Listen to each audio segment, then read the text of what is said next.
Episode 263 किया का secret mission. अब तक आपने पिछले एपिसोड में सुना कि किया ने उस मीटिंग में जाने की सारी तैयारी कर ली थी, पर उसे नहीं पता था कि उस सीक्रेट मीटिंग में रेहान भी जाने वाला है। लेकिन जैसे ही वह लोग वहां जाने के लिए निकलने लगे, तभी मान्य वहां आ जाता है। अब तक में मान्य ने अपना पनिशमेंट पूरा कर लिया था और वह रिलैक्स भी हो चुका था, क्योंकि उसे विला के 100 चक्कर पूरे करने में काफी ज्यादा मेहनत करनी पड़ी थी। लेकिन फिर भी उसने किया की बात को माना और पूरा 100 चक्कर पूरा कर लिया। उसके बाद वह इतना ज्यादा थक गया था कि वह वहीं पर बेहोश होकर गिर गया। लेकिन थोड़ी ही देर में किया ने उसे अंदर लाकर उसे ठीक से चेक किया और उसका ट्रीटमेंट भी कर दिया था। इस वजह से अब मान्य बिल्कुल सही था। वह किया के साथ जाने की जिद करने लगा था, लेकिन किया उसे अपने साथ नहीं ले जाना चाहती थी, क्योंकि वहां पर खतरा बहुत ज्यादा था और वह बिल्कुल नहीं चाहती थी कि मान्य को कोई भी प्रॉब्लम हो। उसे अच्छे से पता था कि अगर वह लोग पकड़े गए तो उनकी जान भी जा सकती है और वह मान्य के लिए कोई भी ऐसा रिस्क नहीं लेना चाहती थी। इसीलिए किया साफ साफ मान्य को जाने से मना कर देती है। लेकिन मान्य के बहुत जिद करने पर वह तैयार हो जाती है, लेकिन उसे कहती है कि तुम्हें उनसे बहुत दूर बैकअप प्लान के लिए तैयार रहना पड़ेगा। वह उनके साथ अंदर नहीं जा सकता है क्योंकि अंदर जाना बहुत ज्यादा रिस्की है। वहीं रूहानी और लिया बिल्कुल तैयार थी, क्योंकि इन दोनों को क्लब में एंटर करना था और वहां से आए अमेरिकन क्लाइंट मिस्टर हैरी का कार्ड चुराना था, क्योंकि वह लोग इंडियन किसी भी गैंगस्टर का कार्ड नहीं चुरा सकते थे। अगर वह लोग ऐसा करते तो आसानी से उनके निशाने पर आ सकते थे। इसलिए उन्होंने सबसे अच्छा तरीका यही निकाला कि वह किसी विदेशी का कार्ड चुराएंगे। और उनके लिए सबसे ज्यादा हैरी ही आसान लगा, क्योंकि वह एक नंबर का लड़कीबाज था। इस वजह से उन लोगों ने हैरी को अपना निशाना बनाया। अब सब के सब वहां से निकल गए थे। वहां से काफी दूर एक लोकेशन पर मान्य और सोम को रोक दिया गया, क्योंकि अगर वह किसी तरह से फंसते हैं तो इन्हें अपने बैकअप प्लान के तरह यूज कर सकते थे। फिर उसके बाद निया और ईसा की बारी आई। वह उन दोनों को क्लब से बाहर ही अपने गार्डों के साथ रुकने को कह देती है, क्योंकि उन्हें हैरी को हैंडल करना था। वहीं लिया और आरुषि अंदर चली जाती हैं, क्योंकि इन्हीं दोनों को क्लब के अंदर जाकर हैरी को अपनी ओर अट्रैक्ट करना था। ये दोनों बहुत ही आराम से क्लब में एंटर कर लेती हैं, क्योंकि इन लोगों ने पहले से ही क्लब का मेंबरशिप कार्ड ले रखा था, जिस वजह से इन पर किसी का शक नहीं जाता और ये दोनों आराम से अंदर चली जाती हैं। वहीं क्लब के अंदर का तो माहौल बिल्कुल ही बदला हुआ था। ये क्लब पूरे शहर का सबसे बड़ा क्लब था, इसलिए यहाँ शहर के बड़े बड़े अमीरजादे और उनके बेटे बेटियां आकर अयाशिया करते थे। जहां जहां नजर जाती उन लोगों की तो बस वहां लोग अपने अपने पार्टनर के साथ दिखते थे। वह दोनों काउंटर पर जाकर बैठ जाती हैं और ड्रिंक ऑर्डर करती हैं। फिलहाल उन्हें पीने की जरूरत नहीं थी, वह सिर्फ पीने का एक्टिंग कर रही थी, क्योंकि उन्हें पता है कि अब हैरी के आने का टाइम हो चुका था। मिस्टर हैरी कुछ ही देर में अपने गार्ड के साथ क्लब के अंदर एंटर करते हैं। वहीं दूसरी तरफ अलग अलग बिजनेसमैन अपने अपने पार्टनर के साथ रंगोलियां मनाने में व्यस्त थे। उन लोगों को किसी से भी कोई फर्क नहीं पड़ रहा था, और कुछ बॉयज और गर्ल्स स्टेज पर जाकर डांस कर रही थी। क्लब में लाउडस्पीकर बज रहा था, शोर चारों तरफ था। इस वजह से कौन क्या कर कह रहा है कोई नहीं सुन सकता था। जैसे ही हैरी अंदर आता है, तुरंत निया लिया को मैसेज करती है। जब लिया देखती है कि निया का मैसेज आया है तो वह तुरंत समझ जाती है कि हैरी अंदर आ चुका है। वह तुरंत एक्टिव हो जाती है। वैसे भी लिया देखने में बहुत ही ज्यादा खूबसूरत थी और वह विदेशी भी थी, इस वजह से उसे कोई नहीं पहचान पाता। इस वजह से लिया ने आरुषि को वहीं काउंटर पर रुकने को कहा और खुद उस ओर चल दी जिधर से हैरी आ रहा था। और जैसे ही वह हैरी के सामने पहुंची तो ऐसा एक्टिंग करने लगी कि मानो वह मिस्टेक से उससे टकरा गई हो, और वह तुरंत ही हैरी को लेकर अपने साथ नीचे गिर जाती है। इस वक्त हैरी नीचे था और लिया उसके ऊपर थी। वह उसे अपनी अदाओं से रिझाने की कोशिश कर रही थी, पर बिल्कुल भी ऐसा नहीं कर रही थी कि जैसे हैरी को शक हो। वह उसे बहुत ही भोलेपन से सारी सवारी कहने लगती है, पर उसके ऊपर से नहीं उठती है और बार बार वह उसके ऊपर खुद को गिराने लगती है। ऐसा लग रहा था मानो कि वह उठने की कोशिश कर रही है, पर अपनी ऊंची हील की वजह से वह उठ नहीं पा रही है और गिर जा रही है। वहीं हैरी इतनी खूबसूरत लड़की को देखकर तो उसका लाड टपकने लगा था। वैसे भी वह एक नंबर का लड़कीबाज था, तो जाहिर सी बात है उसके सामने जब परी जैसी खूबसूरत लड़की थी तो उसका दिल डोलना तो जरूरी ही था। वहीं लिया देखती है कि हैरी की निगाहें किस तरह से उसे देख रही है, तो वह तुरंत समझ जाती है कि उसका ट्रिक काम कर रहा है। वह तुरंत अब हैरी से उठकर दूर हो जाती है और बार बार उसे सॉरी सॉरी कहने लगती है। हैरी उसे देखकर सोचता है कि कितनी मासूम है, पर देखने से तो यह इंडियन नहीं लगती है। वह लिया से पूछता है कि क्या तुम इंडियन हो? प्रश्नवाचक चिन्ह। तब लिया बोलती है कि हाँ मैं इंडियन हूँ। तो हैरी को लगता है कि चलो यह इंडियन है तो कोई प्रॉब्लम नहीं। वैसे भी मुझे इंडियन लड़की बहुत ज्यादा पसंद है। वह लिया की तरह प्यार से देखता है और अपना हाथ आगे बढ़ा देता है। लिया भी उससे हैंडशेक कर लेती है। वह पूछता है कि क्या तुम अभी फ्री हो मेरे साथ? तो क्या तुम मुझे कंपनी दे सकती हो? वैसे मैं बता दूं कि मैं यहाँ का नहीं हूँ, इसलिए मुझे यहाँ के बारे में ज़्यादा कुछ जानकारी नहीं है। तुम मुझे गाइड करो तो मेरी प्रॉब्लम सॉल्व हो जाएगी। लिहा बेचारी बनते हुए बोलती है कि वैसे भी आप तो बहुत अमीर दिख रहे हैं, तो आपको क्या प्रॉब्लम हो सकती है? और आपके साथ तो इतने सारे गार्ड हैं, तो मुझे नहीं लगता कि आपको किसी भी तरह की प्रॉब्लम होगी। लिया की बातों को सुनकर हैरी थोड़ा हड़बड़ा जाता है।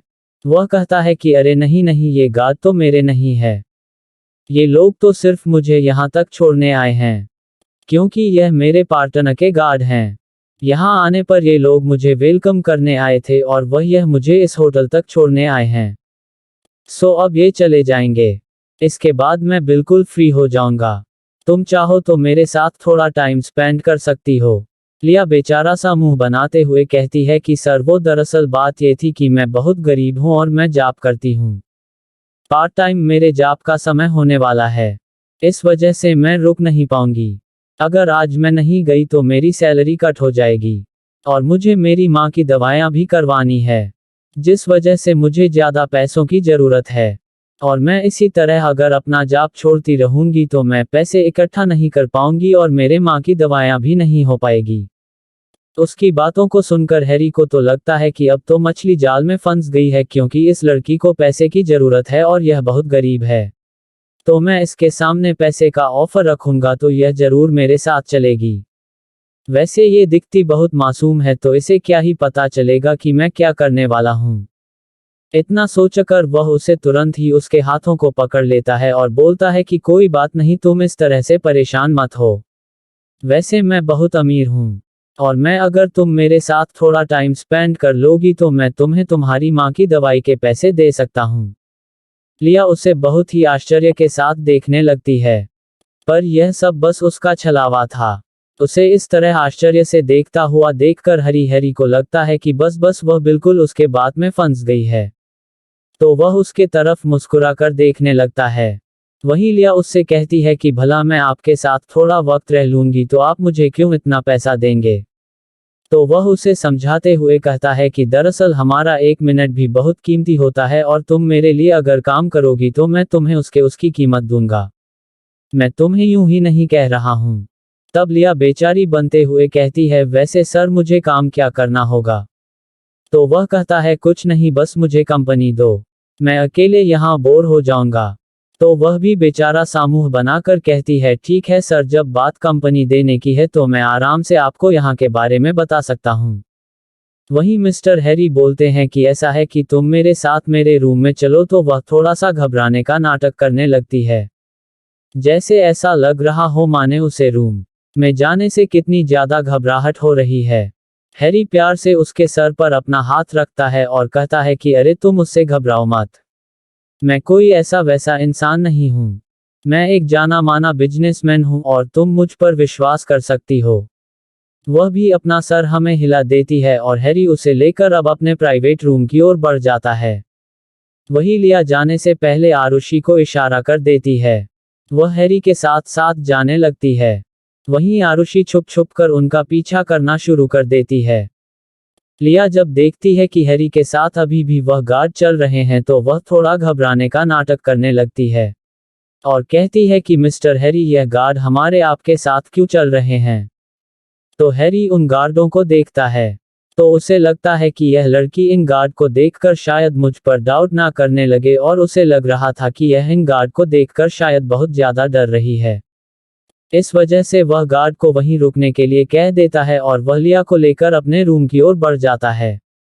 वहीं रास्ते में उसके मन में तो लड्डू फूट रहा था और सोच रहा था कि आज कितनी मस्त माल उसके हाथ लगी है, तो वह फुल एंजॉय करेगा।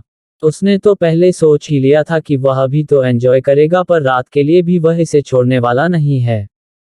चाहे उसके लिए बाद में उसे इसके पैसे ही क्यों ना देने पड़े, पर इस जन्नत की हूर को तो वह चक्कर ही रहेगा।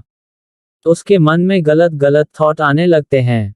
वहीं वह तो बिल्कुल अनजान था लिया के इरादों से, और लिया अपने मन में सोच रही थी कि मोटे गैंडे सांड, सोच ले जो तुझे सोचना है अपने मन में, पर अभी थोड़ी ही देर में तेरे मन में जो लड्डू फूट रहे हैं वह सच में तेरे सर पर फूटने वाले हैं।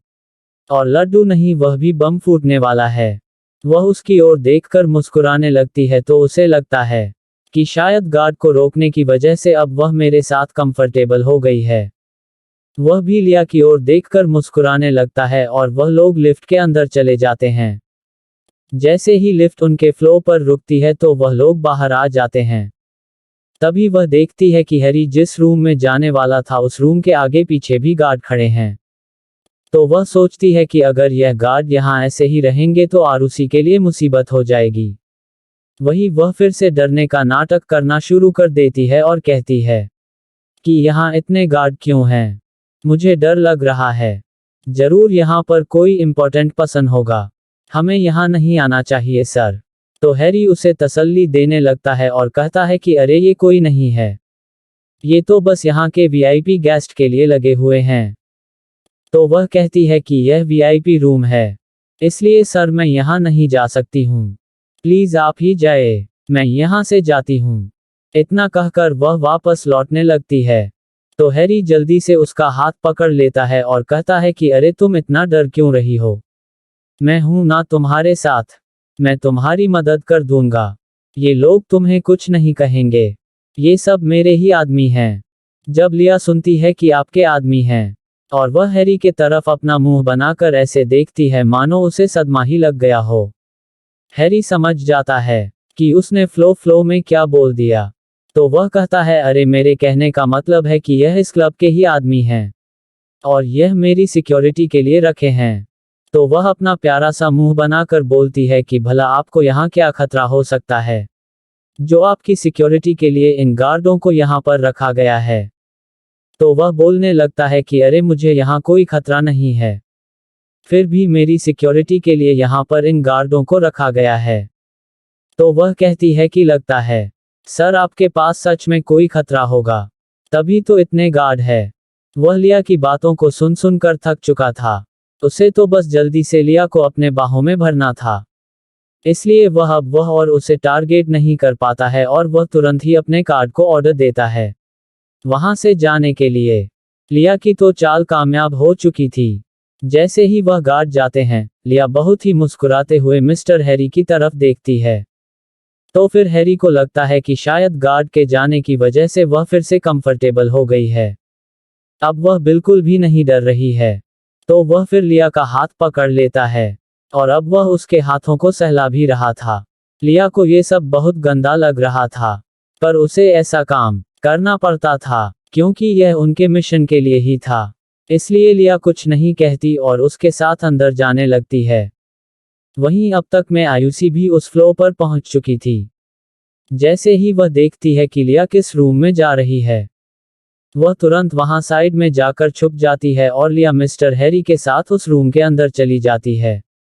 अब आरुषि भी जल्दी से उस रूम के दरवाजे के पास आ जाती है और वह अपने चारों तरफ देखने लगती है कि कोई उसे देख तो नहीं रहा है। वहीं मिस्टर हैरी रूम के अंदर जाते ही रूम को लॉक कर देते हैं, लेकिन जैसे ही वह आगे बढ़ते हैं तो लिया चुपके से उस लॉक को फिर से खोल देती है, जिससे आरुषि को अंदर आने में कोई दिक्कत ना हो, और वह मिस्टर हैरी के पीछे चली जाती है। वहीं हैरी तो पूरी तरह से अब निश्चिंत हो चुका था क्योंकि उसने कमरे को भी लॉक कर दिया था और वह जल्दी से लिया को अपने ओर खींच लेता है। तो ही लिया सीधा जाकर उसके सीने से टकराती है। लिया को इस वक्त बहुत खराब लग रहा था। तो दोस्तों, आप लोगों को क्या लगता है, क्या हैरी लिया का फायदा उठा सकता है या फिर लिया हैरी को एक अच्छा सबक सिखाएगी? चलिए जानने के लिए बढ़ाते हैं अपने नेक्स्ट एपिसोड की तरफ। एपिसोड 264, लिया मिस्टर हैरी को मारना। दोस्तों, अब तक आपने पिछले एपिसोड में सुना कि किस तरह लिया और आयुषी मिस्टर हैरी को टारगेट बनती हैं। आप आगे उसे लग रहा था कि वह जोर से उसके मुंह पर एक पंच दे मारे, लेकिन वह अभी आयुषी का इंतजार कर रही थी। वहीं हैरी अब अपनी गंदी नजरों से लिया को ताड़ने लगता है और उसके चेहरे पर अपना हाथ फेरते हुए बोलता है कि ओ बेबी, तुम कितनी स्वीट हो, कितनी ब्यूटीफुल हो, तुम्हें देखकर तो मुझसे बर्दाश्त ही नहीं हो रहा है। तो लिया बोलती है कि ओ मिस्टर हैरी, आप थोड़ा बर्दाश्त करिए ना, इतनी जल्दी क्या है? प्रश्नवाचक चिन्ह। वह लिया का ऐसा रूप देखकर दंग रह जाता है, क्योंकि अभी तक तो लिया बिल्कुल डरी डरी सहमी सहमी सी लग रही थी, पर अब वह एकदम फ्रैंक होकर उससे बात कर रही थी। वहीं अब हैरी उससे इंग्लिश में बोलता है कि वाह, मजा आ जाएगा, मुझे लगा था कि तुम उन लड़कियों में से नहीं हो, लेकिन अब लगता है कि तुम उन्हीं लड़कियों में से हो। यानी बाहर जो कुछ कह रही थी तुम दिखावा कर रही थी। वहीं लिया भी उसे इंग्लिश में ही जवाब देती है कि बिल्कुल राइट हैरी जी, मैं तो जानबूझकर दिखावा कर रही थी क्योंकि वहां पर मुझे बहुत से लोग पहचानते हैं ना, और मैं इस तरह आपके साथ रूम में आ जाती तो सब मेरे बारे में कितना गलत सोचते, पर आपने मुझसे कहा है ना कि आप मुझे इसके पैसे देंगे। वही हैरी जल्दी जल्दी अपना सर हाँ में हिलाने लगता है और कहता है कि हाँ हाँ बिल्कुल, क्यों नहीं, तुम मुझे बस पूरी रात खुश कर दो, मैं तुम्हें इसके बहुत से पैसे दूंगा। वही लिया कहती है क्यों नहीं कि मैं तुम्हें पूरी रात खुश करूंगी, और इतना खुश करूंगी कि यह रात तुम्हें जिंदगी भर याद रहेगी। वहीं हैरी लिया की बातों को नहीं समझ पाता है। उसकी डबल मीनिंग बातें हैरी के सर के ऊपर से जाती है। वह तो सोचता है कि लिया सच में उसे पूरी रात खुश करने वाली है, और वह मन ही मन बहुत ज्यादा खुश हो जाता है। तभी अचानक से आयुषी रूम के अंदर एंटर करती है और रूम को लॉक कर देती है और कहती है क्यों ना मिस्टर हैरी, मैं भी आपको खुश कर दूं। वहीं जैसे ही हैरी की नज़र आयुषी पर पड़ती है तो वह थोड़ा आश्चर्य में पड़ जाता है और सोचता है कि यह रूम के अंदर कैसे आई। वह उसे चिल्लाते हुए पूछता है कि तुम रूम के अंदर कैसे आई? तो वह कहती है कि oh don't worry mister Harry, मैं तो इसकी दोस्त हूँ, बस इसे ढूंढते ढूंढते यहाँ तक चली आई थी। तो अगर आप इसे पैसे देंगे तो क्यों ना मुझे भी थोड़े से पैसे दे दें, मैं भी आपको पूरी रात खुश कर सकती हूँ।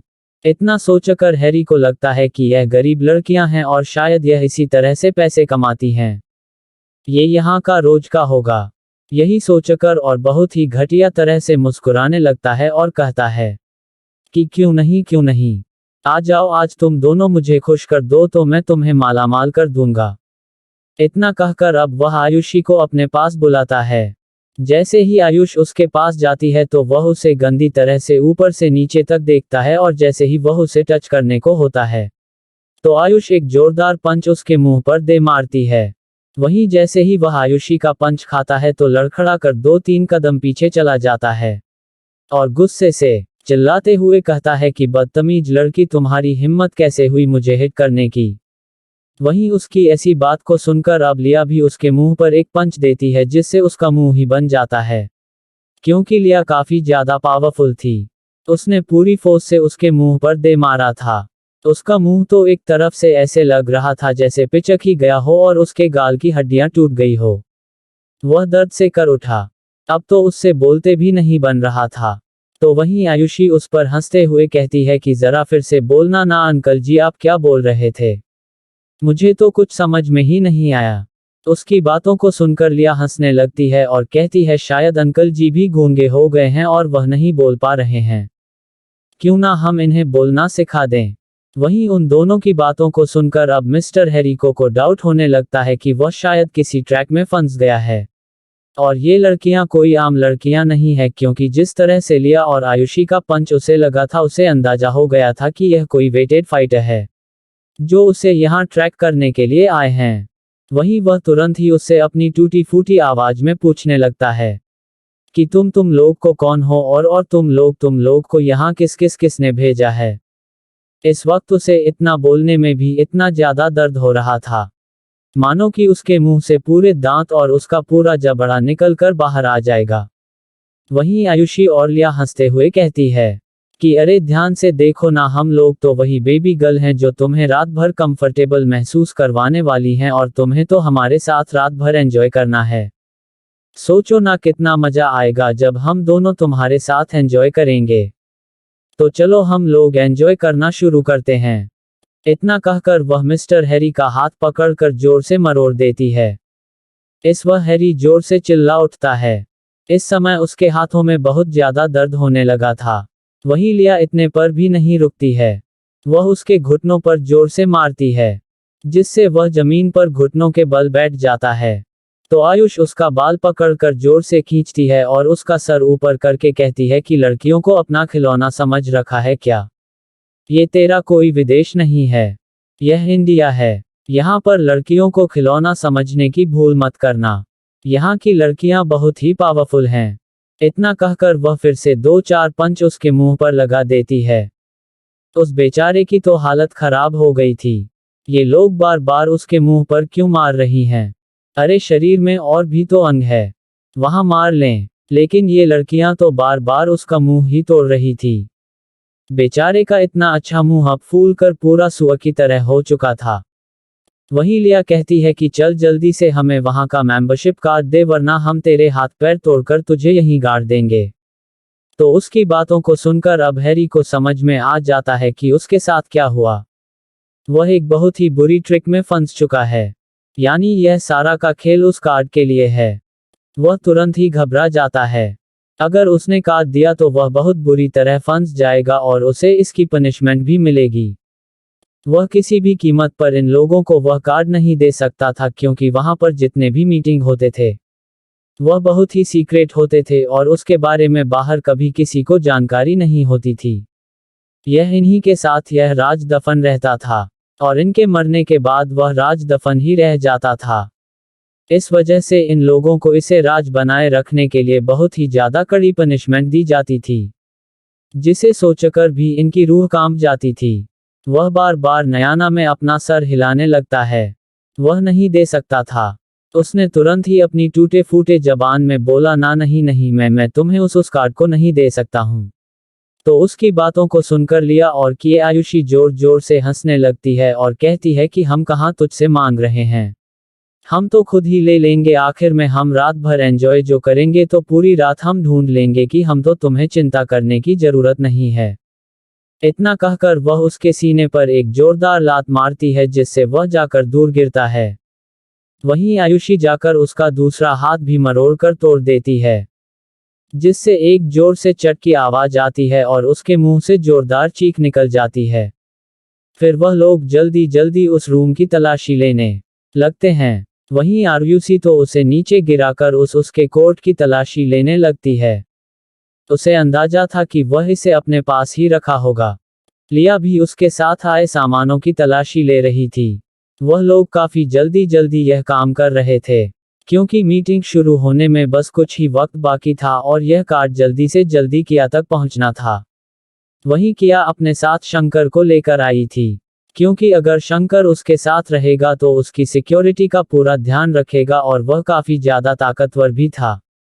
इसलिए अगर कोई खतरा होगा तो वह लोग आराम से लड़ सकते थे, और शंकर बहुत ही ज्यादा बुद्धिमान था, जिससे लिया को कोई भी परेशानी होगी तो शंकर उसे सॉल्व कर सकता था। वही मान्य को यह इन लोगों ने वहां की सिक्योरिटी हैक करने के लिए कह दिया था। सामान्य वहां से सिक्योरिटी हैक कर रहा था।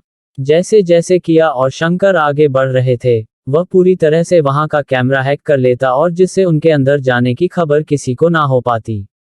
वहीं जहां लिया और आयुष सामने की तरफ से गए थे तो ये लोग पीछे के, वहीं जहां आयुष और लिया फ्रंट डोर से गए थे तो ये लोग बैक डोर से गए थे, क्योंकि इन्हें अच्छे से पता था कि अगर यह फ्रंट डोर से जाएंगे तो जरूर पकड़े जाएंगे और बैक डोर पर बहुत ही कम सिक्योरिटी होगी। ज्यादातर वहां पर कैमरे ही लगे हुए थे, तो वह लोग आसानी से उन्हें चकमा देकर वहां से जा सकते थे। बस यह उस हाल तक पहुंचने का रास्ता इन्हें तय करना था। बाकी वह कार्ड आगे सारा काम कर लेगा, क्योंकि उस कार्ड को दिखाते ही उन्हें किसी भी जगह चेकआउट नहीं किया जाएगा और वह आराम से निकल जाएंगे। वह लोग धीरे धीरे करके आगे बढ़ रहे थे। वहीं मान्य एक एक कैमरे को हैक करता जा रहा था। जैसे जैसे वह आगे बढ़ते मान्य उन्हें इन्फॉर्म करता जा रहा था, और वह लोग उसी के निर्देश के हिसाब से आगे बढ़ते जा रहे थे। वहीं लिया और आयुष जल्दी जल्दी उस कार्ड को ढूंढ रही थी। तभी आयुषी को वह कार्ड मिल जाता है जो कि उसने अपने जेब में रखा था। वह जैसे ही वह कार्ड पाती है तो वह लिया को बुलाती है और कहती है कि देखो, हमें ये कार्ड मिल गया है। वह लोग दोनों देखकर खुश हो जाते हैं। फिर वह लोग कहते हैं कि जल्दी से जल्दी यह कार्ड हमें किया तक पहुंचाना होगा, वरना उसे देर हो जाएगी तो वह बुरी तरह से फंस सकती है। उसे समय पर उस हाल तक पहुंचना होगा। फिर वहीं आयुषी कहती है, फिर इस सुअ का हम क्या करें? तो लिया कहती है कि इसे यहाँ छोड़ना खतरे से खाली नहीं होगा, इसलिए इसे हमें बाहर निया तक पहुंचाना होगा और निया और ईशा इसे देख लेंगी कि क्या करना है। इतना कहकर वह लोग उसे बालकनी के रास्ते से दूसरे रूम में ले जाती हैं, और फिर उस रूम से वह रस्सियों के द्वारा नीचे के फ्लोर पर उसे ले जाती हैं, और फिर उस फ्लोर से ये लोग आराम से निकलकर उसे निया के पास तक पहुंचा देते हैं। अब निया और ईशा देखती है कि उनका टारगेट आ गया है, तो वह दोनों अपने गार्ड के साथ उसे लेकर वहां से भेज देती हैं। लेकिन इस समय ईशा और निया वहां से नहीं जाती हैं, क्योंकि उन्हें बहुत ही ज्यादा घबराहट हो रही थी। किया अंदर गई थी, उसे बहुत डर लग रहा था किया के लिए, इसलिए वह लोग वहीं रुक जाती हैं और अपने गार्ड को हैरी को ले जाने का इंस्ट्रक्शन दे देती हैं। वहीं लिया आयुषी को कहती है कि तुम यहीं रुको, मैं तुरंत ये कार्ड किया के पास पहुंचाकर आती हूँ। तो आयुषी कहती है कि नहीं, मैं भी चलती हूँ, अगर कोई प्रॉब्लम होगी तो हम दोनों मिलकर उस सिचुएशन को संभाल लेंगे। तो उसकी बात को सुनकर लिया भी उसे मना नहीं करती और वह दोनों जल्दी से स्टाफ रूम में जाती है। उन लोगों ने पहले से ही इंतजाम कर रखा था। जैसे ही वह स्टाफ रूम में जाती हैं तो वहां पर एक वेटर आकर उन्हें 2 ड्रेस दे देती है, और वह दोनों अपना ड्रेस जल्दी से चेंज कर लेती हैं। अब वह वेटर की ड्रेस में आ गई थी। वह दोनों अपने अपने हाथों में एक एक ट्रे ले लेती हैं और चल देती हैं उस ओर जिधर उन्हें किया को मिलना था। उन दोनों ने किया को मैसेज किया कि वह किस जगह पर है, तो किया ने उन्हें लोकेशन भेज दी। वह धीरे धीरे वहां पर पहुंच गए, लेकिन जैसे ही वह लोग सामने से जाने वाली थी तो वहां पर देखी कि यही बहुत कड़ा पहरा है, और वहां बहुत सारे गार्ड खड़े हैं। उन्हें नहीं पता था कि यह पहरा किसके लिए है, पर इतने सारे गार्ड को वह चकमा कैसे देंगी, यही सोच रही थी। वहीं लिया कहती है कि आयुषी को कि तुम यहीं रुको, मैं जाती हूँ और कोई प्रॉब्लम होगा तो फिर तुम पीछे से उसे हैंडल करना। आयुष भी कहती है ठीक है। लिया जल्दी से अपनी ट्रे लेकर आगे बढ़ जाती है। वहीं वह गार्ड जैसे ही देखते हैं कि वह यहाँ पर कोई वेटर आ रही है तो वह उसे रोक देते हैं और कहते हैं कि तुम्हें यहाँ आने की इजाज़त किसने दी? तो वह बोलती है कि हम लोग यहाँ के स्पेशल वेटर हैं और हमें सिर्फ स्पेशल रूम में ही जाने की इजाज़त होती है। उसकी बातों को सुनकर गार्ड को उस पर शक होने लगता है और कहता है कि ऐसा भला कौन सा होटल है जो स्पेशल वेटर रखता है? तो वह कहती है कि यहाँ हमारे वीआईपी कस्टमर के लिए ये सुविधा बनाई गई है जिससे कोई आम लोग उन तक ना पहुँचे। तो वह सोचता है कि शायद इस होटल का कोई नया रूल बना होगा। इतना सोचकर वह कहता है अपनी आइडेंटिटी दिखाओ। तो वह एक कार्ड निकालकर उन्हें दे देती है जिसमें चेहरा तो उसका होता है, लेकिन सारा एड्रेस गलत होता है और नाम भी गलत होता है। तो वह उसे चेक करता है और फिर कहता है ठीक है जाओ। तो वह कहता है कि तुम किस रूम में जा रही हो? तो वह बताती है कि वह उनके रूम में नहीं जा रही है, वह आगे के रूम में जा रही है। वहां के लिए ऑर्डर आया था। तो गार्ड बिल्कुल से रिलैक्स हो जाते हैं क्योंकि उन्हें सिर्फ अपने रूम की ही देखरेख करनी थी, बाकी दुनिया भर का ठेका उन लोगों ने नहीं ले रखा था। वहीं लिया भी थोड़ा रिलैक्स होती है और वह आगे बढ़ जाती है। वहीं किया लिया का इंतजार कर रही थी, और आयुषी चुपके से पिलर के पीछे छुपकर सब कुछ देख रही थी। तभी वहां पर एक गार्ड आ जाता है और वह उसे देख लेता है। तो वह उसे कहता है कि यह लड़की तुम यहाँ क्या कर रही हो और तुम यहाँ क्यों छुपी हुई हो?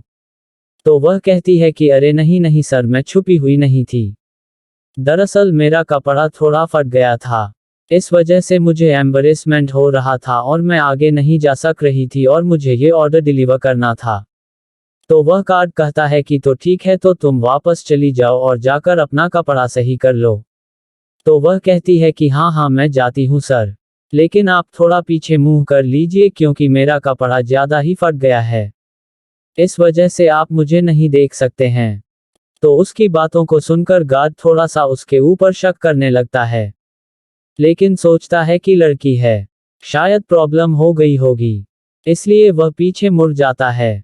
वैसे भी उसे यकीन था कि एक लड़की उसका कुछ नहीं बिगाड़ेगी और उसके पास तो बहुत से गार्ड हैं। वही लिया चुपचाप दबे पांव पीछे चली जाती है और वह बैक डोर पे जाकर वहां छिप जाती है क्योंकि वह जब तक लिया वापस नहीं आएगी आयुष यहां से नहीं जा सकती थी। पता नहीं कब क्या गड़बड़ हो जाए। तो वह गार्ड जैसे ही पीछे मुड़ता है तो देखता है कि वह लड़की चली गई, तो वह भी वापस अपनी जगह पर चला जाता है। वहीं लिया धीरे धीरे चारों तरफ देखते हुए आगे बढ़ रही थी। तभी कुछ लोग उसे आते दिखते हैं तो वह जल्दी से जाकर एक गैलरी में छुप जाती है। जैसे ही वह लोग वहां से चले जाते हैं तो वह फिर आगे निकलती है और चुपके चपके चारों तरफ ऑब्जर्व करने लगती है कि और कोई तो नहीं है यहाँ।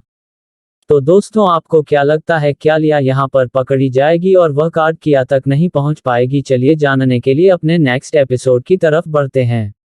एपिसोड 265, किया का पकड़ा जाना। अब तक आपने पिछले एपिसोड में सुना कि किस तरह लिया वह कार्ड लेकर चुपके चुपके किया के पास जाने लगती है, लेकिन रास्ते में उसे कुछ गार्ड रोक लेते हैं और वह उन्हें चकमा देकर आगे बढ़ जाती है। अब आगे जब वह देखी है कि वहां पर कोई नहीं है तो फिर वह जल्दी से अपना ट्रे एक फ्लावर पॉट के पीछे छिपा देती है और फिर काफी तेजी से वह उस ओर बढ़ जाती है जहां किया थी। जैसे ही वह किया के पास पहुंचती है तो किया उसे देखकर रिलैक्स होती है कि सही समय पर वह आ गई थी।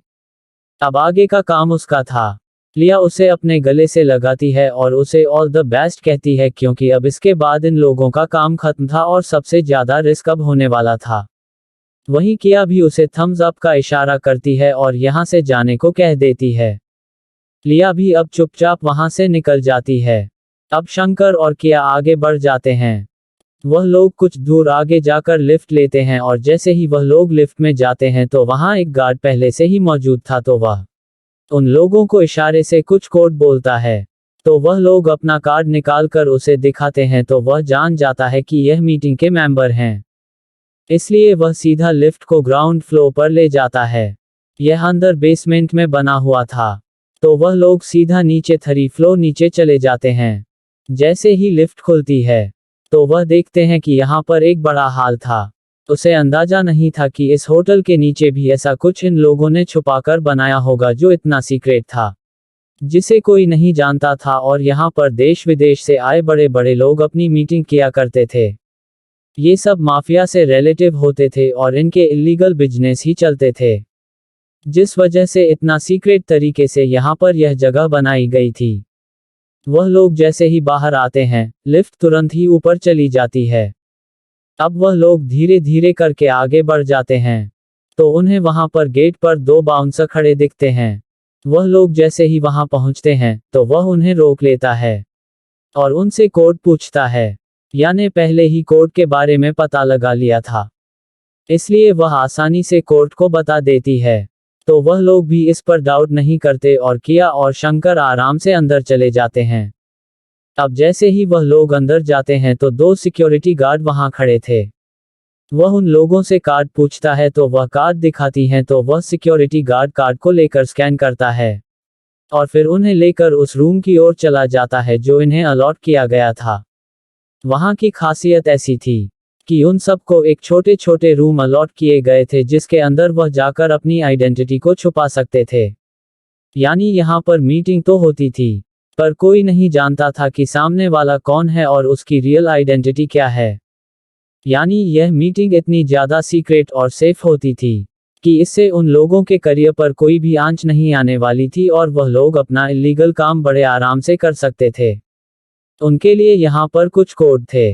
वह कोड इन्हें बता दिया जाता था जिससे जब भी कोई किसी के काम में इंटरफेयर करता हो तो वह कोड ही उनका सुलह करवाने का एक आसान तरीका था।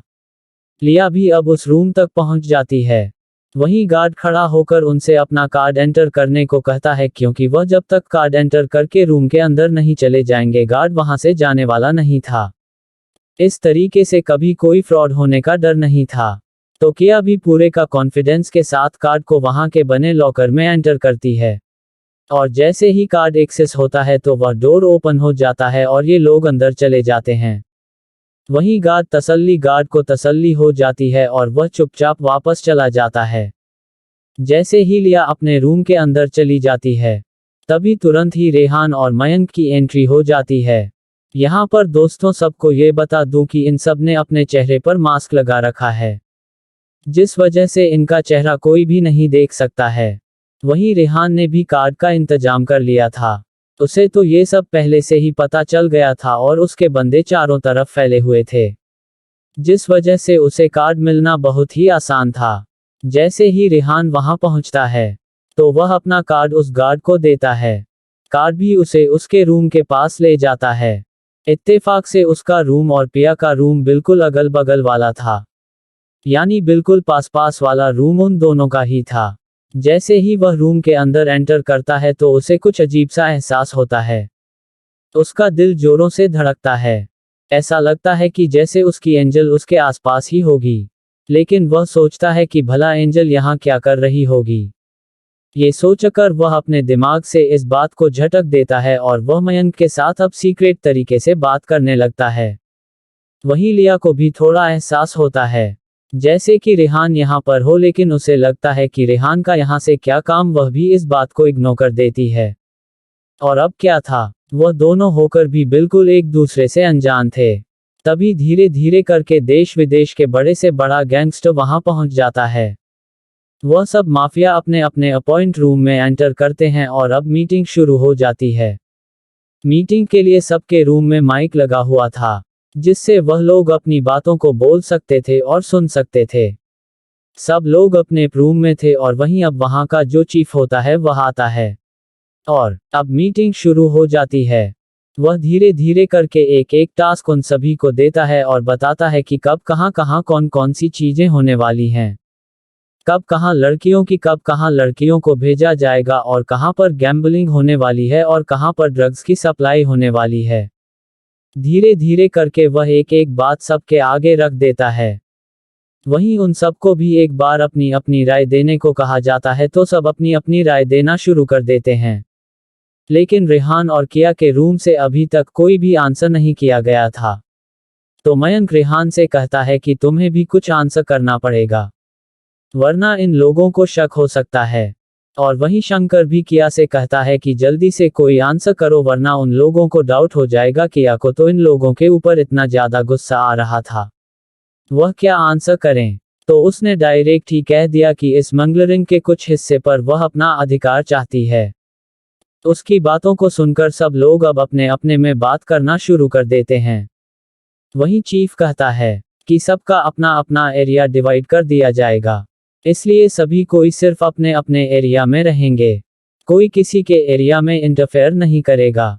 तो किया भी अब उनकी बातों को मान जाती है और वह एक बटन प्रेस करती है, जिससे यह मालूम चलता है कि वह उनकी बातों से एग्री कर रही है। तो चीफ भी अब शांत हो जाता है और अब लास्ट में चीफ बताता है कि सबसे बड़ी बात की वहीं वह चीफ बताता है कि लास्ट में आप लोगों से बस इतना बताना चाहूंगा कि जो ऑप्शन होने वाला था अब वह मैक्सिको सिटी में होगा और वहां पर बहुत सी नायाब और बेशकीमती चीजें ऑप्शन में रखी जाएंगी। इसलिए जिसे भी इंटरेस्ट होगा वह मैक्सिको सिटी में जा सकता है और वहां का कार्ड इशू करवा सकता है, जिससे वह ऑप्शन में भाग ले सके। उसकी बातों को सुनकर अब जाकर किया के दिल को ठंडक पहुंचती है, क्योंकि वह सिर्फ इसीलिए तो यहाँ आई थी कि उसे जानना था कि वह ऑप्शन कहाँ होने वाला है। वहीं चीफ एक बार फिर से सबको पार करता है और कहता है कि इतना ध्यान रखना कि अगर यह बातें यहाँ से बाहर गई तो सभी अपने जान से हाथ धो बैठोगे, और वह मीटिंग को ओवर कर देता है। आधे घंटे चलने वाली इस मीटिंग में बहुत सारी बातें हुई थी और बहुत सारे डील हुए थे, लेकिन सिर्फ यहाँ किया के काम की बस यही एक बात थी। लेकिन यहाँ रेहान को जो चाहिए था वह उसे पता चल चुका था। उसे पता चल चुका था कि वेपन की सप्लाई किस सिटी से होने वाली है और ड्रेस की स्मगलरिंग भी कहां से होगी। बाकी सब चीजों के बारे में जब रेहान को पता चलता है तो वह भी खुश हो जाता है और उसे भी मैक्सिको सिटी वाले ऑप्शन का बेसब्री से इंतजार था, क्योंकि मयंक भी वहां जाना चाहता था। उसे अपने भाई के लिए वह दवा की जरूरत थी जो उस सिटी में ऑप्शन पर रखी जाने वाली थी। अब आप लोग सोचेंगे कि मयंक को भला इसके बारे में कैसे पता चला। तो मयंक को ये सब बातें अमन ने बता दी थी, क्योंकि यहाँ आने से पहले वह लोग अक्षत को देखने गए थे, जहां अक्षत की कंडीशन के बारे में उसे पता चलता है और उसे पता चलता है कि इस वक्त किया लैब में है और वह रिसर्च कर रही है और उसे किन किन दवाइयों की जरूरत है और किन किन जड़ी बूटियों की जरूरत है। इस वजह से मयंक को और रेहान को पता चल चुका था, तो वह दोनों भी यह जानकर खुश हो जाते हैं। वहीं किया अब शांति से अपने रूम से निकल जाती है। जैसे ही वह अपने रूम से निकलती है कि उसके थोड़ी देर बाद ही रेहान और मयंक भी अपने रूम से निकलते हैं। इन दोनों की आपस में टकराव होती, लेकिन इससे पहले ही किया दूसरी साइड मुड़ जाती है और वह साइड से चली जाती है, जिससे ये दोनों आपस में मिलते मिलते भी नहीं मिल पाते हैं और एक दूसरे से अनजान ये दोनों अपने रास्ते निकल जाते हैं। वहीं जैसे ही ये लोग ऑप्शन से बाहर आते हैं कि तब तक हैरी के गार्ड को पता चल चुका था कि हैरी मिसिंग हो चुका है, क्योंकि ऑप्शन में जाने के लिए जब गार्ड उनके रूम में गए तो हैरी वहां था ही नहीं। वह लोग काफी ज्यादा परेशान हो चुके थे। हर जगह हैरी को ढूंढा जा रहा था पर नहीं मिलता, तो ये खबर अब जाकर यहाँ भी दे दी गई थी, जिससे ऑप्शन में भी अब थोड़ा चेकिंग को टाइट कर दिया गया था कि यह अब जान चुकी थी कि उन लोगों का यहाँ से निकलना बहुत ही कठिन होने वाला है। वह तुरंत ही शंकर को एक एक्शन मोड पर आने को कहती है और दोनों ही काफी तेजी से वहां से निकलना शुरू कर देते हैं। वह सबकी नजरों से बचकर जा रहे थे, क्योंकि कहीं कोई उन्हें देख लेगा तो उन्हें उन पर डाउट हो जाएगा। वहीं जैसे ही वह लोग लास्ट कॉरिडोर को पास करने वाले थे कि कुछ गार्ड की नजर उन पर जाती है। वह उन्हें बुलाता है, फिर उन्हें कार्ड दिखाने को कहता है। ये हैरी के गार्ड थे। हैरी के गार्ड को हैरी के बारे में सब कुछ पता था और वह उस गार्ड को भी जानता था। इस वजह से किया तुरंत जान जाती है कि अगर इस गार्ड ने देखा तो वह तुरंत ही जान जाएगा, तो वह जल्दी से उसे धक्का देकर आगे की ओर भाग जाती है। उसे पता था कि बस यह एक कॉरिडोर है, अगर यह इसे पार कर लेगी तो आराम से बाहर निकल जाएगी, क्योंकि जैसे ही बाहर निकलेगी उसकी सिक्योरिटी पूरी तरह से बाहर फैली हुई थी, सो उसे बचने में आसानी हो जाएगी। वहीं हैरी के गार्ड भी कुछ कम नहीं थे। वह तुरंत ही शंकर और किया का पीछा करने लगते हैं। अब उन दोनों में काफी ज्यादा लड़ाई होना शुरू हो जाती है और वह एक दूसरे को मारते हुए आगे की ओर बढ़ रहे थे। वहीं जैसे ही वह गार्ड किया पर अटैक करने वाले थे, किया भी अब अपने एक्शन मोड पर आ जाती है। वह तुरंत ही उस पर अटैक कर देती है। किया एक साथ 5 अब 6 को पीटते हुए जा रही थी। उसका अटैक इतना ज्यादा पावरफुल था कि जैसे ही उन पर लगता था, वह तुरंत ही जाकर नीचे बेहोश गिरते थे और बेहोश हो जाते थे। उनके अंदर दोबारा उठने की हिम्मत नहीं होती थी। वहीं किया उन पर बराबर अटैक कर रही थी कि वह लोग इस समय हथियार का यूज नहीं कर सकते थे, कि अगर वह लोग ऐसा करेंगे तो वह लोग बड़ी मुसीबत में फंस सकते थे, इसलिए वह हाथों से ही लड़ रहे थे। वहीं शंकर भी बहुत ज्यादा पावरफुल था। ये दोनों उन सब पर भारी पड़ रहे थे। अब तक गार्ड ने फोन करके और बहुत सारे गार्ड बुला लिए थे, जिस वजह से वहां पर पूरा युद्ध का अखाड़ा बन चुका था। सारे एक दूसरे को मारने पर लगे थे। वहीं वह दो लोग सब पर भारी पड़ रहे थे। वहीं जैसे ही रेहान और मयंक उस ओर से जाने लगते हैं तो देखते हैं कि यहाँ पर लड़ाई हो रही है, तो वह कहता है कि मयंक यहाँ पर क्या हो रहा है। वहीं मयंक रेहान से कहता है कि मुझे क्या पता, जहाँ तुम हो वहीं तो मैं भी हूँ, इसलिए तो चुपचाप पहले देखो कि हो क्या रहा है। वहीं वह लोग अंदर नहीं देख पा रहे थे, क्योंकि किया और शंकर को इस समय बहुत सारे गार्डों ने घेर रखा था। वह लोग काफी तेजी से उन पर अटैक कर रहे थे। वहीं गार्ड भी उन पर उतनी ही तेजी से अटैक कर रहे थे। रेहान का दिल इस समय जोरों से धड़क रहा था। ऐसा लग रहा था जैसे कुछ बुरा होने वाला है। वह मयंक से कहता है कि मयंक, मुझे कुछ अजीब सा लग रहा है, पता नहीं क्यों मुझे कुछ अच्छा नहीं लग रहा है। वहीं मयंक उसकी बातों को सुनता है तो कहता है, हाँ यार, मुझे भी कुछ अजीब सा लग रहा है। क्या हमें देखना चाहिए कि यह लड़ाई किससे हो रही है? क्या वह लोग फंस चुके हैं? क्या हमें उनकी मदद करनी चाहिए? लेकिन वहीं रेहान कहता है कि अगर हम इसमें फंसे तो हमारी भी पोल खुल जाएगी। और हम लोग यहाँ पर जिसका कार्ड लेकर आए हैं तो हो सकता है बुरी तरह से फंस जाए, क्योंकि मुझे लगता है कि यहाँ तक तो आने की परमिशन उन्हीं के पास है जिनके पास कार्ड है, और मुझे नहीं लगता कि यहाँ पर कोई और इशू हो सकता है। तो जाहिर सी बात है कि जिन लोगों से इस समय लड़ाई चल रही है वह किसी और का कार्ड यूज करके यहाँ आए थे और वह पकड़े गए हैं। इस वजह से यहाँ पर यह माहौल बना हुआ है। वहीं मयंक भी उसकी बातों से सहमत था। उसे भी पता था कि यही हो सकता है, वरना यहाँ पर और कोई रीजन नहीं हो सकता था। ये लड़ाई अब बहुत ज्यादा तेज हो चुकी थी। सब एक दूसरे पर वार कर रहे थे और किया भी कुछ कम नहीं थी। वह कहाँ रुकने वाली थी। जैसे ही वह लोग किया को बुरी तरह से घेर लेते हैं और उस पर अटैक करने लगते हैं तो किया अपना वही ट्रिक इस्तेमाल करती है। वह जोर से गोल गोल घूमती है और ऊपर की ओर जंप कर जाती है, जिससे अब वह पूरी तरह से ऊपर आ चुकी थी। उसका जंप करता हुआ मयंक और रेहान भी उसे देख रहे थे। वह जंप करते हुए एक साथ अपने हाथ और पैरों से उन घाड़ों पर वार करती है, जिससे वह लोग एक साथ जमीन पर जा गिरते हैं। जैसे ही रेहान यह नज़ारा देखता है तो उसके आंखों के सामने कुछ धुंधली सी याद घूमने लगती है, और उसे तुरंत आता है कि यह तो वही लड़की है जिसने उसकी जान बचाई थी उस वक्त जब उसे पॉइजन दिया गया था। वह तुरंत ही समझ जाता है कि ये और कोई नहीं बल्कि उसकी एंजल है।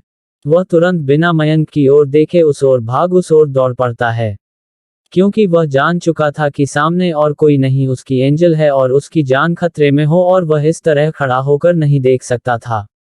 सबसे पहले उसकी एंजल की जान बचाना जरूरी है। मयंक को समझ नहीं आता कि रेहान इस तरह क्यों पागलों की तरह उस तरफ दौड़ पड़ा। अभी तो कह रहा था कि हमें उनके बीच में नहीं पड़ना है, लेकिन अब मयंक भी कुछ नहीं कर सकता था। वह भी रेहान के पीछे पीछे आ जाता है।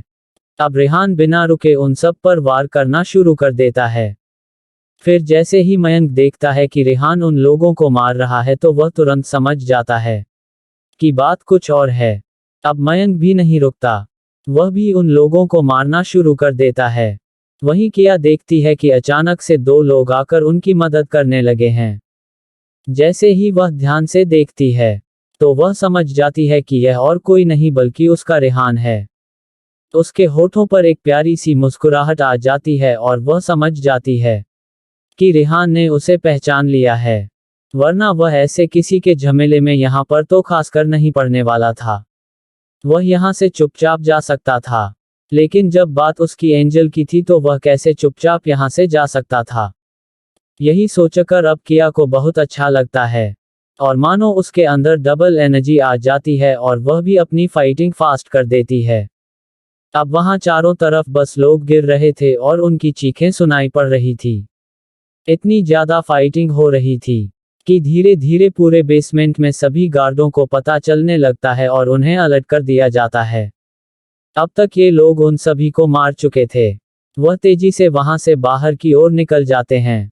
ये चारों एक दूसरे से की हेल्प करते हुए बाहर की ओर भाग जाते हैं, और जब तक बाकी के गार्ड यहां पहुंचते हैं तो देखते हैं कि वह सब भाग चुके हैं और सारे गार्ड बहुत बुरी तरह से जख्मी होकर नीचे जमीन पर पड़े करा रहे थे। वह लोग उन्हें उठाने लगते हैं और कुछ गार्ड उनके पीछे लग जाते हैं। ये लोग अब बाहर आ चुके थे। जैसे ही ये लोग बाहर आते हैं, रेहान और मयंक अपने गार्ड को एक्टिव कर देते हैं। वहीं किया और निया, आयुष और ईशा ये सब पहले से ही बाहर मौजूद थे। जैसे ही वह किया को देखते हैं तो लिया तुरंत ही गार्ड को एक्टिव होने को कहती है और ये लोग भी अब पूरी तरह से एक्टिव हो जाते हैं। अब वहां पर भारी तादाद में गार्ड आ जाते हैं और वहां पर बहुत ही ज्यादा लड़ाई होना शुरू हो जाती है।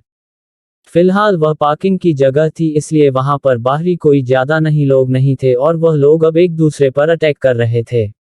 जितने गार्ड इधर के थे उतने ही गार्ड अब उधर से भी हो जाते हैं, और अब किया की टीम भारी पड़ रही थी इन लोगों पर। धीरे धीरे करके इनकी टीम के सारे लोग मारे जाते हैं। वहीं किया के टीम के लोग इन लोगों को अच्छा सबक सिखा रहे थे। वह लोग एक एक कर सबको बहुत ही बुरी तरह से पीट रहे थे। थोड़ी ही देर में वह युद्ध का मैदान बन जाता है, और थोड़ी ही देर में अब शमशान घाट दिखने लगता है, क्योंकि अब वहां पर जमीन पर पड़े ही हुए लोग बस करा रहे थे और चिल्ला रहे थे। उनके किसी के हाथ टूटे थे, तो किसी के पैर टूटे थे, किसी का मुंह टूटा था, तो किसी के दांत बाहर ही निकलकर गिर गए थे।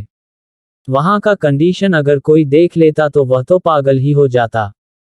चारों तरफ बस खून ही खून दिख रहा था और लोग अपना हाथ पैर पकड़े जमीन पर करा रहे थे। अब ये लोग यहाँ से तुरंत ही निकल जाते हैं। जैसे ही ये लोग आगे जाते हैं तो थोड़ी देर में थोड़ी दूर में उन्हें पता चलता है कि अब उनका पीछा किया जा रहा है। लेकिन वह लोग पहले से ही तैयार थे। किया ने पहले से ही बैकअप प्लान तैयार रखा था। वह तुरंत ही मान को अलर्ट करती है। वहीं मान ने और सोम तुरंत ही अलर्ट हो जाते हैं और वह लोग एक्शन मोड पर आ जाते हैं। वहीं रेहान भी कुछ कम नहीं था। उसने पहले से ही ओम और शिवाय को वहां पर बैकअप प्लान के लिए लगा रखा था, तो वह भी उन्हें अलर्ट होने को कह देता है। अब चारों तरफ से बस गाड़ियां ही गाड़ियां दिख रही थी जो एक दूसरे के पीछे लगी थी। ये लोग शहर की तरफ ना जाकर जंगल के रास्ते में चले जाते हैं और वह गाड़ियां भी उनका पीछा करते हुए उस ओर चली जाती है। धीरे धीरे कर वह सभी गाड़ियां इनका पीछा करना शुरू कर देती है और एक के बाद एक फायरिंग होना शुरू हो जाता है। अब क्या था, इन लोगों की संख्या बहुत ज्यादा हो चुकी थी। यानी मान का मान और उस तरफ ओम और शिवाय, ये लोग बैकअप प्लान के लिए पहले से ही तैयार थे, तो इनके पास गार्ड की संख्या बहुत ज्यादा थी। ये लोग उन लोगों को बहुत बुरी तरह से घेर लेते हैं और उन पर अटैक करना शुरू कर देते हैं।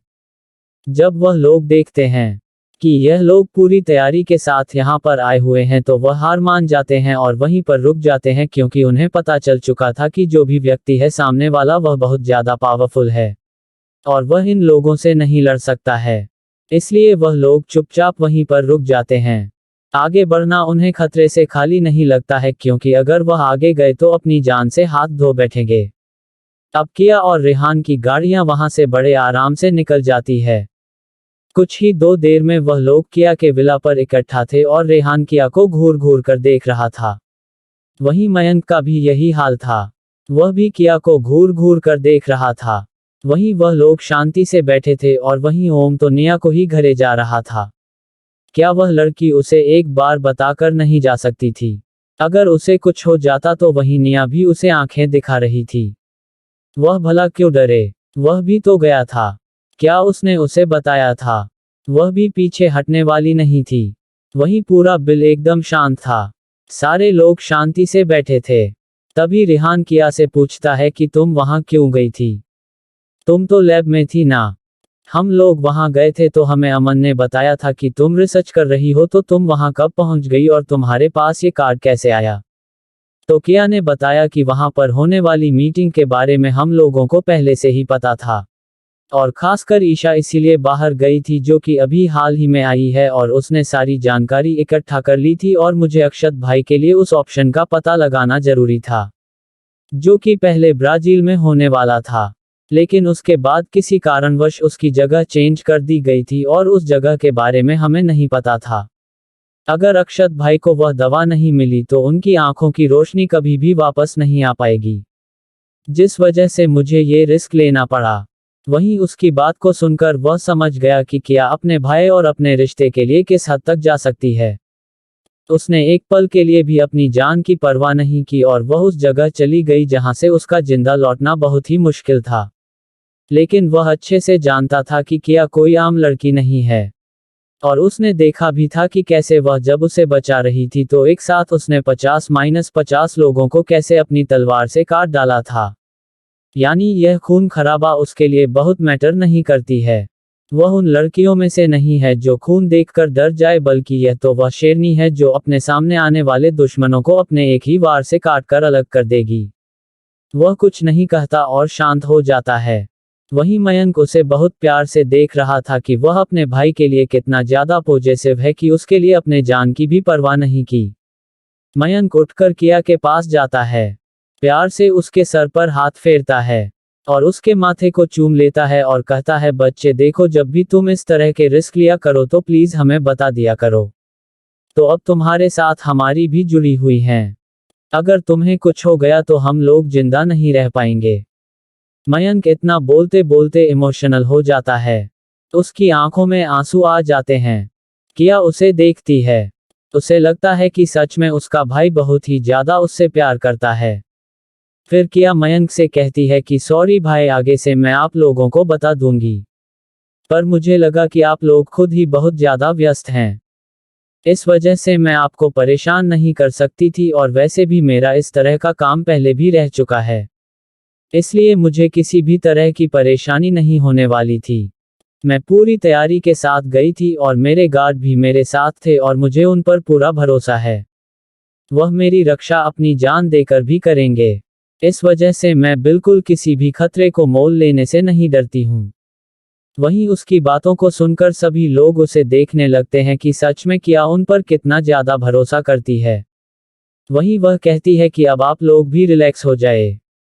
और सबसे बड़ी बात तो यह है कि हमें उसके बारे में पता चल चुका है, इसलिए हमें खुश होना चाहिए। वहीं उसकी बातों को सुनकर रेहान उसकी ओर देखने लगता है।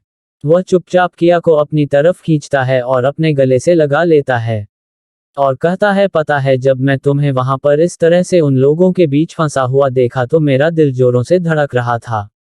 मुझे नहीं पता था कि अंदर कौन है। फिर भी मेरा दिल धड़क रहा था और कह रहा था कि जरूर कुछ बुरा होने वाला है। तभी मैंने तुम्हें वह स्टंट करते हुए देखा जब तुम मुझे बचा रही थी। और तुमने उसी तरह का स्टंट किया था। तो किया को याद नहीं आता तो वह पूछती है कब और कहां पर किया था, तो वह उसे सब कुछ याद दिलाता है।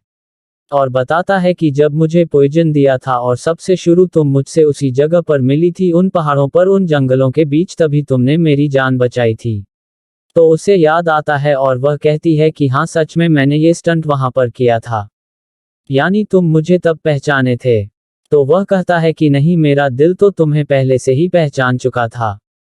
बस मेरी आंखों को जो भ्रम था वह उस समय दूर हो गया और तब मुझे ऐसा लगा कि मानो मेरी जान ही निकल जाएगी। तुम इस तरह का रिस्क अब नहीं ले सकती हो। तुम्हें नहीं पता कि अगर तुम्हें कुछ हो जाएगा तो मैं जी नहीं पाऊंगा। उसे ऐसा इमोशनल होता देखकर किया उसे गले से लग जाती है और कहती है कि डोंट वरी, तुम बिल्कुल भी फिक्र ना करो। मुझे कुछ नहीं होने वाला है। मेरी जिंदगी बहुत लंबी है। इतना कहते ही उसे याद आ जाता है अपने पिछले जन्म का, और वह मन में सोचती है कि अगर मेरी जिंदगी लंबी ना होती तो कैसे मैं एक बार मरकर फिर से जिंदा हो जाती। इसलिए मुझे यकीन है कि मैं मर तो नहीं सकती हूँ। भले मुझे कितनी भी ज्यादा चोट लग जाए पर मैं जिंदा रहूंगी। मुझे मेरे भगवान पर भरोसा है। जब तक मैं अपना बदला पूरा नहीं कर लूंगी, मैं नहीं मरूंगी। फिलहाल अभी तो मुझे इन सब चीजों से निपटना है। वह उन सबको आराम करने के लिए कहती है। सभी धीरे धीरे कर अपने रूम में चले जाते हैं। वह रेहान को भी कहती है कि वह साइड के रूम में जाकर फ्रेश हो जाए और आराम कर ले। रेहान उसे कहता है कि नहीं, वह साइड के रूम में नहीं जाएगा, वह तो उसी के रूम में जाएगा। किया उसे मना करना चाहती है, पर रेहान उससे जिद करने लगता है तो किया भी मान जाती है। वहीं मयंक भी एक रूम में चला जाता है। अब सभी लोग अपने अपने रूम में जा चुके थे। वहीं किया जैसे ही अपने रूम में आती है, रेहान पीछे से उसे अपने तरफ खींचता है और उसे बैकहक कर लेता है। और उसके गर्दन में अपना मुंह छिपाकर उसके गले को किस करने लगता है।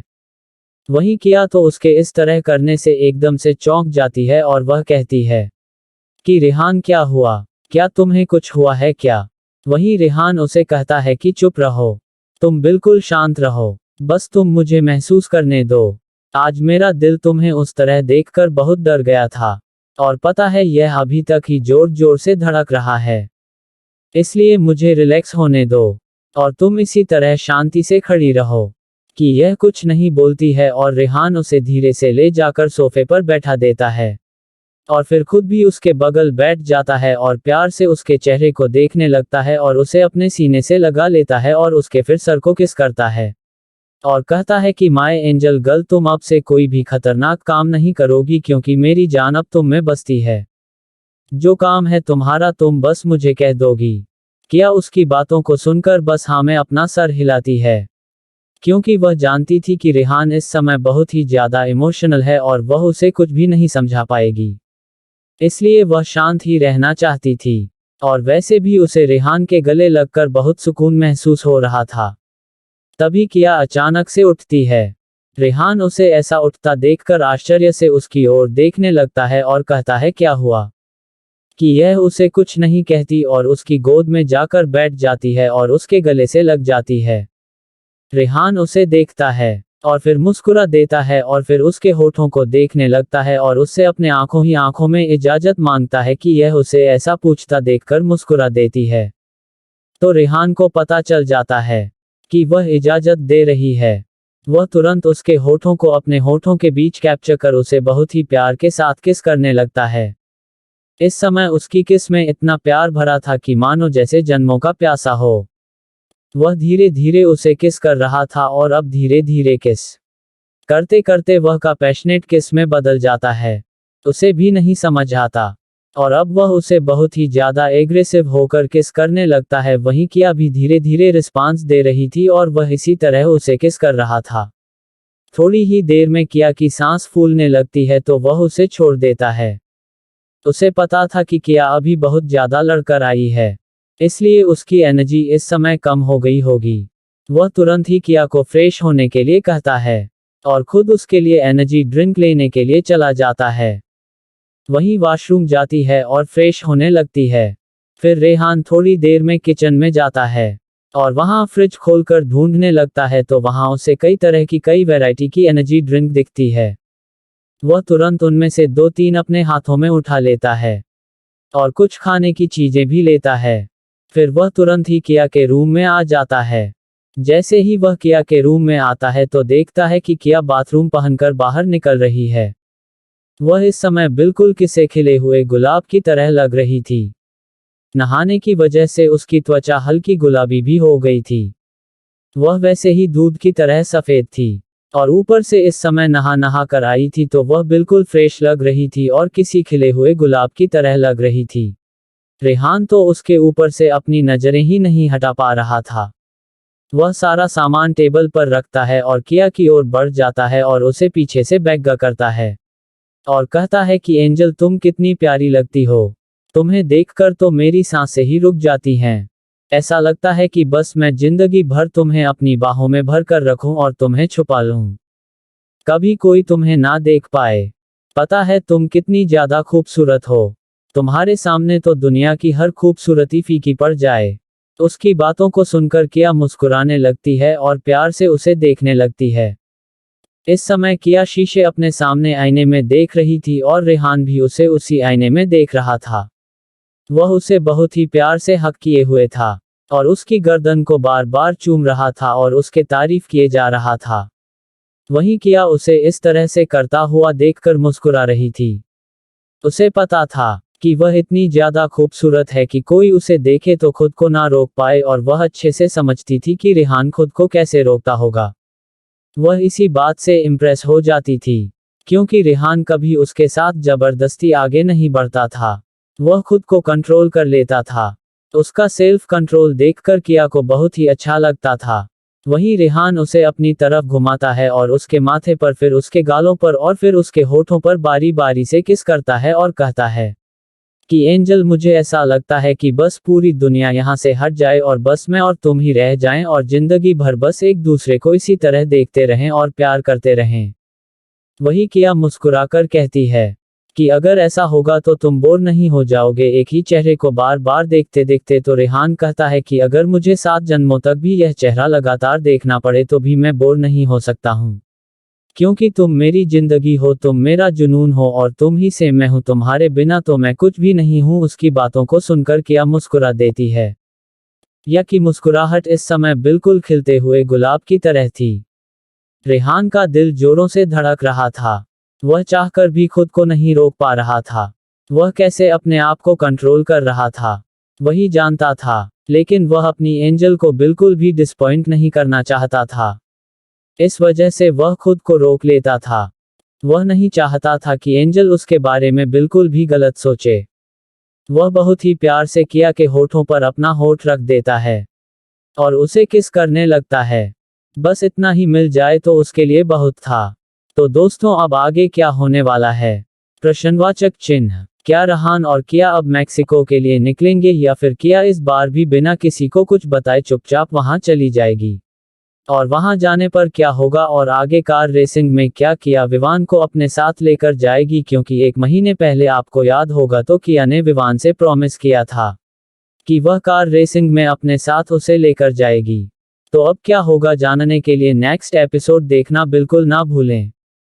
चलिए मिलते हैं आपसे नेक्स्ट एपिसोड में, तब तक के लिए आप सभी को धन्यवाद।